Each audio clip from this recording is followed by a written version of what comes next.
Hi guys, welcome back to another episode of Kickstart with Kayla. I'm your host, Kayla Fahrner, and I am so excited that you're here with me this week. If you haven't connected with me already, be sure to follow me on Instagram and TikTok at Kickstart with Kayla. And if you have any inquiries, you can email me at kickstartwithkayla@gmail.com.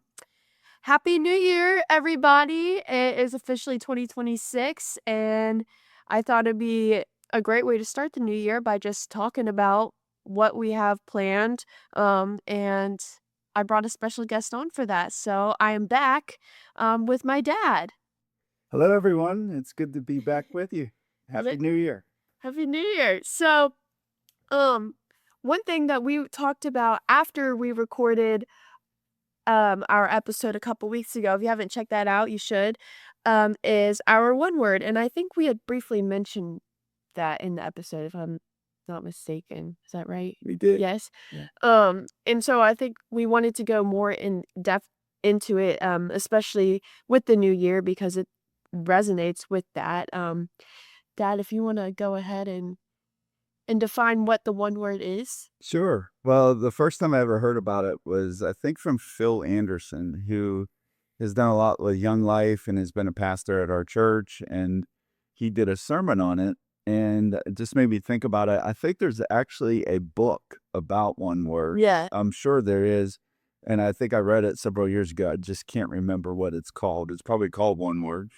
But it essentially just helps you think about what is, as you look at your goals, and I know people think about this time of year resolutions and all that kind of stuff, which is really hard because they don't last very long. Just go to a gym and see what happens by the middle of February, with people disappearing. But the idea of having one word that you can focus on that helps you really get everything else that you want, and how it weaves into everything that you're trying to do in the next year. And so it does take some reflection to just say, what could I focus on in this next year? What's on my heart?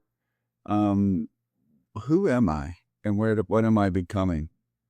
And I can talk about that a bit more if you want, but we can wait a little bit too. Yeah. Also, is this the book, One Word That Will Change Your Life? Yeah, there you go. Yeah, that's the book. Um, yeah, if you want to expand on that, that'd be great. Well, I think about it this way, that there are, in fact, let me start with a verse. Okay. So Romans 12:4 says, "For just as each of us has one body with many members, and these members do not have the same function, so in Christ, though many form one body, and each belongs to all the others, we have different gifts according to the grace given to each of us." And the idea of that is to say, hey, we're made in the image of God. Right. We all have different gifts because he's made us that way. And so know thyself. Like, for instance, do you know what your spiritual gifts are? If not, there's actually an assessment that you can go through to figure out what your spiritual gifts are. If you haven't done any different types of personality tests, you can do that. Like, we know we've talked about like DISC and Myers-Briggs and Strength Finder and Social Cells and Six Geniuses, and the list goes on and on. But the idea of that is you get to know yourself, and they all have similar sort of patterns to it. And so if you haven't done that, I encourage people to think about that maybe in this next year. Just, how do I get to know myself a little bit better? And then the idea is to say, and what do I really want to do? And I think there's so many people in this world that just sort of go through life one day at a time and don't necessarily think about, where's this all headed? Mm-hmm. And I think about Andy Stanley has a book, and it's called The Principle of the Path. And it's all about every decision we make leads somewhere. And is it leading to where you want to go? Right. And it doesn't take many degrees of change that you can end up either in Alaska or Hawaii, right? So the idea is that with one word, how does that tie into everything else that you're trying to accomplish? with one word, how does it tie into everything else that you've accomplished or want to accomplish? And in this next year, it's another step in the journey, right? It's like, how do we keep getting a little bit better each and every day, each and every week, every month, every year? And so it's just a good reflection that way. For this year, I'm really thinking about the word margin, Yes. because this past year was my one word was purpose. And it was really hard for me. I learned this during the course of the year, and this is how you keep pulling back the layers, that it was really hard for me to get at purpose without having more margin. And I did a terrible job with margin this past year. And I still have a lot of work to do to figure that out for this year. But I want to keep it front and central. And so I'm thinking through all that. I'm even thinking about how AI can really be another piece of the puzzle for me this year and how I can create more margin. That'd be good. I feel like that could tie in with mine as well. This year, I've decided to do the word cultivate. And I don't know why, but I usually pick my one word based on whatever keeps getting put on my heart as it gets closer and closer to the new year. And so that's the word that just keeps popping up. And this past year, I used my one word was appreciate. Um, and I think that was just kind of my sign that, hey, you need to really start demonstrating some more gratitude in your life, and just for the things that you already have, for the people you already know, because your mind is just way too focused in the future and the what ifs and the stuff that you don't have yet. And so I've focused a lot on just appreciating what already have. And I think that's helped a lot. And I think that's also opened a lot more opportunities because it's made me more like, just confident in myself and in the place that I'm already in, but it makes me hopeful for the opportunities to come. Like, I'm in a good spot to invite in, new things that God has planned for me. So, I'm hoping to take that and apply it to cultivate in 2026. That's pretty cool. And Mhm. what I love about that too is cultivate. It's almost like the appreciation was sort of inward, thinking about how I wake up each day with gratitude, which is a great way to dilute negativity. But it's also a great way to get rid of imposter syndrome. If you Yeah. add that, it's like the number one antidote is to just have a grateful heart. And the other part too is in thinking about it's hard to really accept what God's blessings are for you in the future if you don't appreciate what you already have. Mhm. So, and then that's cool because then cultivate is more about how you connect that to other people. Right. Yeah. So yeah, I usually go in not like, I have my one word, but I don't really understand how it's going to be present in my life. I kinda just leave that up to God, but he always follows through, so we'll see what happens. Yeah, I'm excited. I'm excited for you. Yeah, where are some areas, that you want God to be more active in your life this year? Well, there's one thing that a friend of mine said, and I can't remember if I said this the last time I was with you or not, but I actually shared it on a recent visit with a client, and it was the term that work is worship. Yes, yeah, yeah. Yeah. And so there is a piece of this of just how you could be your authentic self, even in stressful business environments. And so I really want God to show up through me in better ways. But in order to do that, it's sort of like how does margin create better purpose? And so if I can start with work and think about that's where my margin is the smallest right now, and thinking about how I can create more time with family and with friends. And really it gets back to that whole thing David Brooks writes about with resume virtues versus eulogy virtues. And the eulogy virtues matter the most. You know, people don't remember all these things you accomplished from work, but they remember how you love them. So, but that takes margin. And I hope that I can do a better job of that. Yeah. I'd say for me, I mentioned that I've been focusing more on the present, but I think now that I am feeling secure in that realm, I start thinking, "Okay, I'm good here.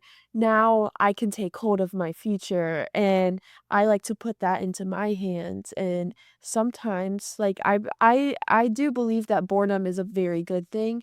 But sometimes when I am bored, I spend my time doing things where it's like, "Okay, Kayla, you're doing nothing productive right now," because I'm just trying to figure out, "Okay, so how am I going to do this, this, and this in the next year?" But I don't really have a plan, but I can figure all of it out in an hour, and that will be perfect. And obviously, that doesn't ever end up happening. I just stop out of nowhere, and I'm like, "What are you doing? You literally accomplished nothing. You just went down a rabbit hole for an hour."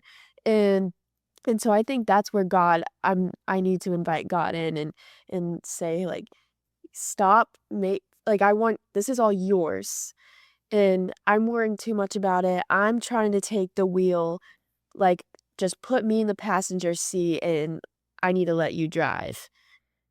So, Jesus, take the wheel, right? yeah. Yeah. It's you are your father's daughter because that's I mean, you see it, mom sees it, but it's hard for me when I just actually pause and have nothing to do or should have nothing to do. Usually I just fall asleep.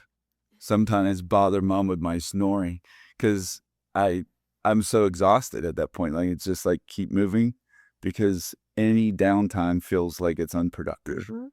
Yeah. So good luck with that. Thanks. Yeah. Yeah, that's the thing with downtime, especially, since we carry around our cell phones all the time, I I often find myself if I tell myself I'm not going to spend my downtime s- figuring out my future, then I'm just going to end up scrolling on TikTok or Instagram, and I think that's even less productive.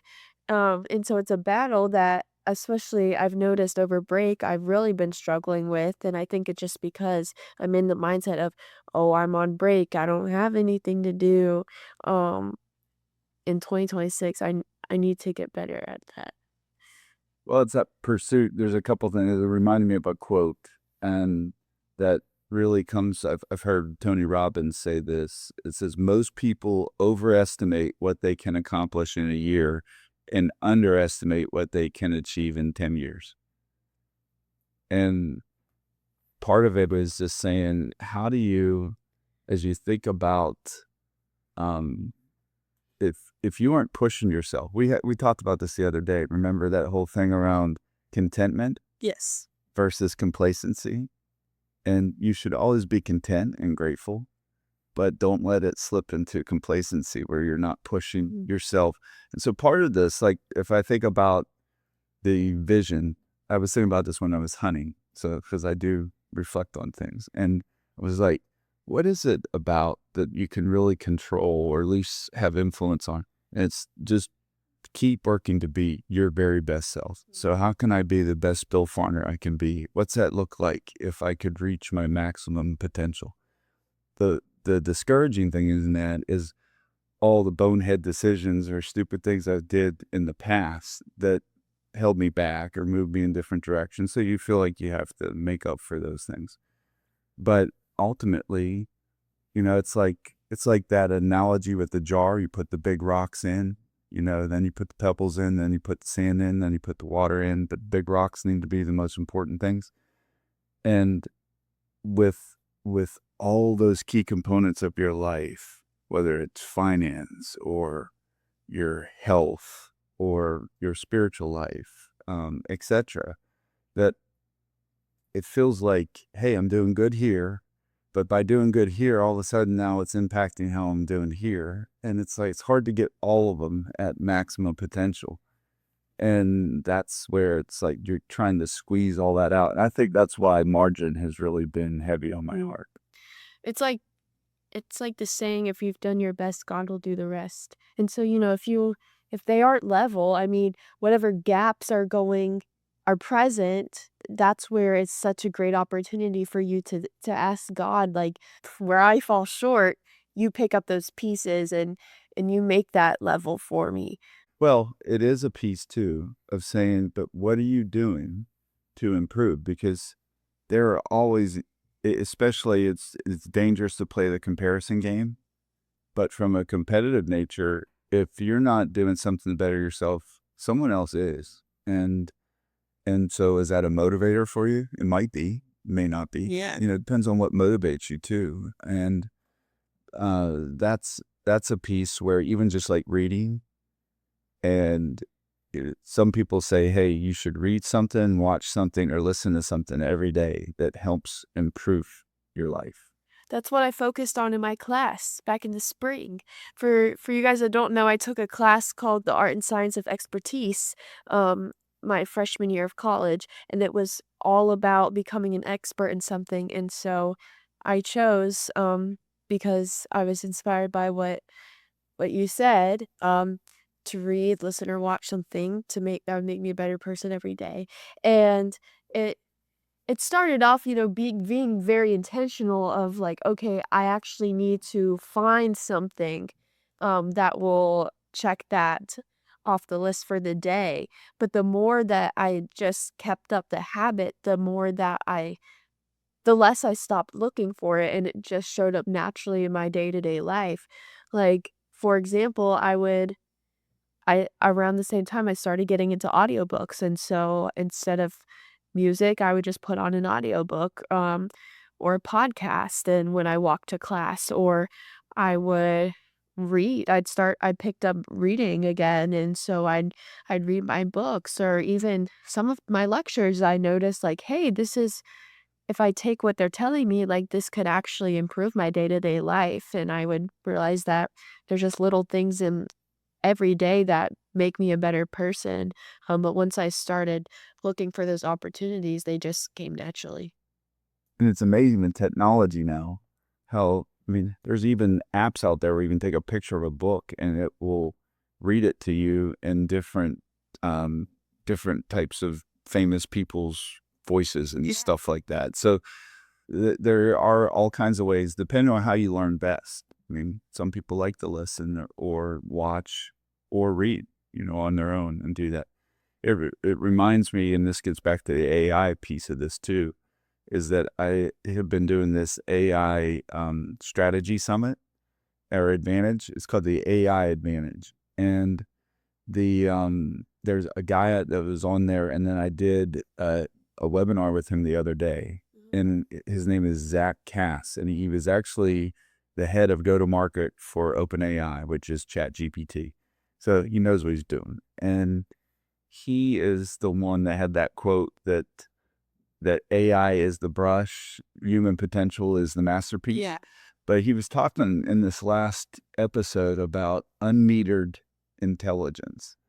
And the idea is that we can create these AI assistants, which is one thing I really want to do in this next year to help create margin, is to do some of those things that have patterns that are really easy to deal with, that take up a lot of time that I could be doing more important things with.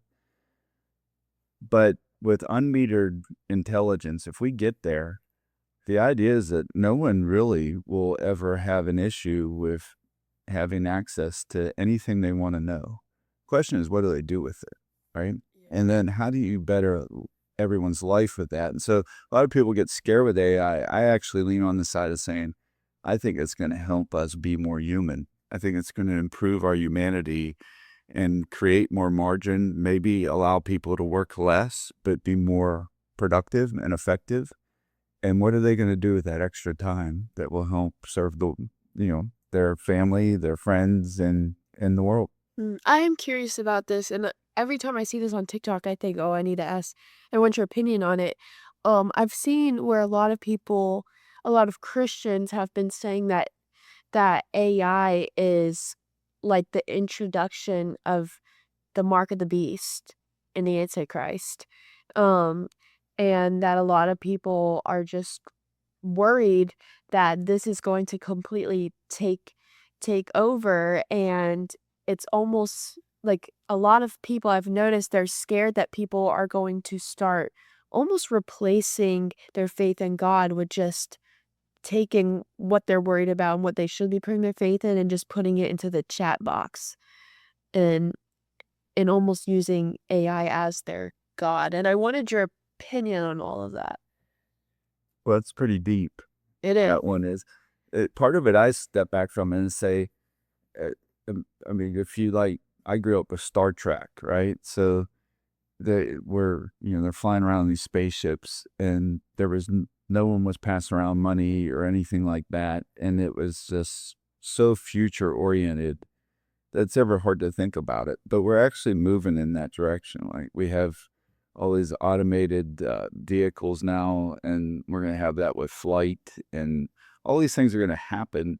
And the idea of it is to say, well, where is that? Where did that come from? Well, it's just advancements in technology. God has given people the ability to design these things and create these things. I do worry with AI to some degree that you can be just a user or a consumer and not necessarily use it to augment you and to make what you do better, which is really what I think is a power. That's why I say AI assistant. It's not just AI. And I think it's the same thing with God. Like I think about what you could learn if someone has never picked up a Bible before, which I love that quote you used before. I don't know where it came from, but sometimes when you meet someone, they may be the only Bible that they ever read. Yeah, but So the idea is like, what if the learning curve for your spiritual journey could be that much more pronounced and effective versus machines taking over and people getting complacent to fall into that trap.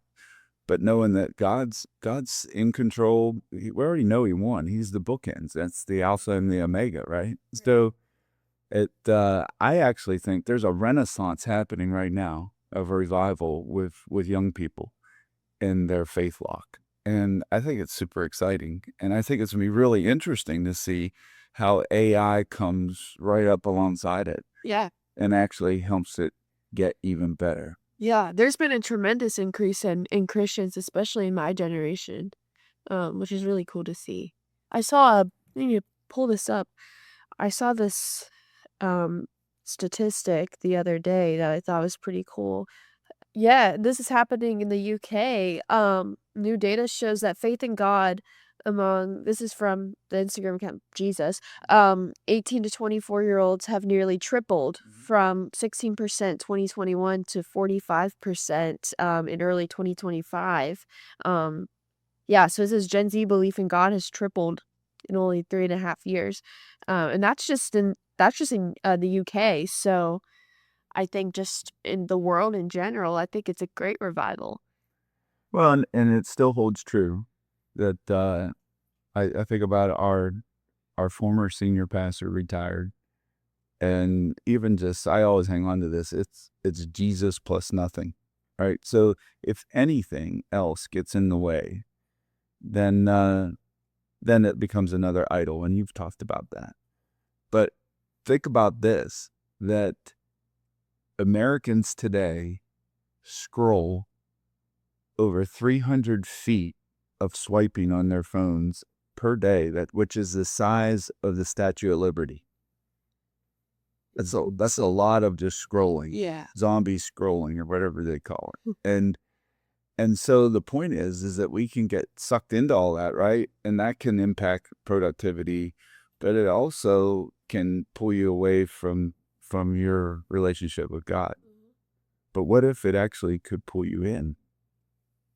Yeah. I mean, it all depends. I think the algorithm plays a big part in that. Like I've noticed the more I interact with Christian videos like on TikTok, the more they show up on my feed. And so I think yeah, so there are a lot of times where I'm doom scrolling, but I'm looking at a lot of Christian TikToks that are actually giving me a lot of good insight. And so, yeah, I think it really just all depends on what you're consuming. Yeah, you just made me think about this. By the way, thanks for giving me the right term. Doom scroll, Mephrodor, not zombie scroll. But when you think about that term, power of association, like as a parent, that's what you really always want to watch with your kids. Like, who are they hanging out with? Because you become your friends, right? Yes. Yeah. Well, what if your relationship with what you're scrolling with becomes part of that power of association, right? So it either is strengthening you or it may be taking you down a path that you don't even realize because the more you do of it, the more it shows up in your feeds, right? Right. So, Yeah, yeah, and I think it's just a this influence that's often pretty silent, but I've noticed when I've interacted with some of my friends and then I go see, what their whole TikTok for you page is on or what their Instagram feed is, it's so easy to see parallels between, oh, your humor aligns perfectly with what the majority of your feed is about. The language that you speak, like the phrases you say, half your videos use that same type of language. And so it's just a very easy example to just see how much of an influence that I mean, what you consume, but social media in general can have on you. hmm, it reminds me of an old book called Hung by the Tongue. And it essentially gets at the barometer. So I'm thinking about the barometer of your social media pages and what's out there is also like what's in your heart and what comes out of your mouth or what you think. And so how do you pay attention to that? That's like, there's a verse in the Bible about guard your heart, for from it flows the wellspring of life. And so it's that kind of thing. And that's what shows up in social media. And I'm amazed at how much people actually put out there into the world for anybody to see. Me too. Me too. It's a lot. Yeah, I'll see some people's videos and I'm just like, "What the heck? What what went through your head to decide I'm going to post this on the internet for everybody to see and it'll be there forever?" Um, but just one more question I wanted to ask just to wrap things up. Um, what what has God taught you this year that you hope to apply for this year? Never quit. Stay resilient. He's in control. And when you have your lows, he's always there. And when you have your highs, he's always there. And sometimes we forget about that, right? Um, but ultimately, God is love. And I mean, even just with what we just talked about with social media stuff, people just need love. They need attention. They seek attention in ways that maybe isn't always healthy. But at the end of the day, that's what everybody wants is to be loved. And so I think in this past year, it's been, hey, just keep moving, just keep going, put your faith in God, and try to address the hard stuff in the right ways, and then also don't forget about him when you have the good times too. Mhm. Yeah, all about where you put your energy into. Energy management. Yep. Yeah. Well, thank you so much for coming on here again. I appreciate it. This is always fun. Well, it's great to be with you in person, Yeah. sir, because you're getting ready to head back, and so then we'll be missing you. Yeah. So, So, yeah, well, I hope this kickstart I usually say your week, but your year. Um, so see you guys next week. Have a great week. Bye, guys. bye, everyone.